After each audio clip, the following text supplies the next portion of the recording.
Cut करू नका।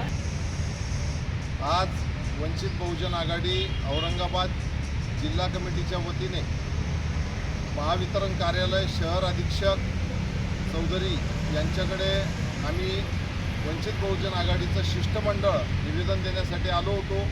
निवेदनाचा प्रामुख्याने मजकूर असा आहे की महावितरण पुढच्या महिन्यापासून स्मार्ट मीटर हे घराघरावर बसवण्यात येत आहे त्यांच्यातर्फे आणि त्याची सर्व्हर इन्स्टॉलेशन ही चालू आहे। तर या महावितरणने स्मार्ट मीटर बसवू नये, डिजिटल मीटर जे सद्यस्थितीत आहे ते राहू द्यावे, कारण गुजरात, दिल्ली आणि उत्तर प्रदेश या ठिकाणी स्मार्ट मीटरचा जो फटका सामान्य जनतेला बसलेला आहे, ज्यामध्ये मीटरचे दर बिल हे दुप्पट स्तरावर आले आणि या मीटरमध्ये प्रीपेड मीटर आहे, म्हणजे सुरुवातीला पैसे रिचार्ज करायचं आहे मग मीटर वापरायचं आहे। सामान्य जनता दर महिन्याला त्यांचा पगार होत नाही, 2-3 महिन्याची टप्प्याटप्प्याने हे बिल भरतात, परंतु या सरकारला याची जाण नाही आहे आणि त्या ठिकाणी त्या 3 राज्यामध्ये स्वतःच्या मीटरची आणि MSEBच्या कार्यालयाची तोडफोड सामान्य जनतेने केली आहे। उद्या ही परिस्थिती औरंगाबाद जिल्ह्यात, महाराष्ट्रात घडू नये म्हणून औरंगाबाद जिल्ह्यामध्ये हे जे काही उपक्रम राबवत आहे स्मार्ट मीटर बसवण्याचे, त्या उपक्रमाला आमचा तीव्र विरोध आहे।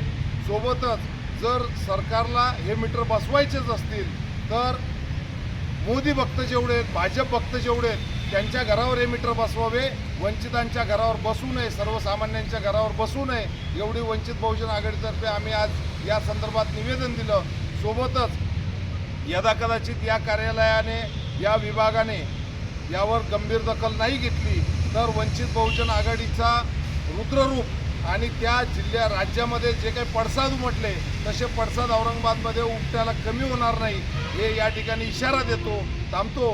मी योगेश गुलाबराव बन, वंचित बहुजन आघाडी जिल्हाध्यक्ष औरंगाबाद पश्चिम, माझ्यासोबत जिल्हा महासचिव मिलिंद बोर्डे, मंगेशजी निकम, संघटक सुभाषजी कांबळे, सोशल मीडिया प्रमुख प्रवीणजी जाधव, ज्येष्ठ नेते सदस्य पंडितरावजी तुपे, आमचे योग गुरु सदस्य रवी रत्नपारखीजी आणि कार्यकर्ते बाबासाहेब वक्ते आदी पदाधिकारी मोठ्या संख्येने उपस्थित होतो। धन्यवाद।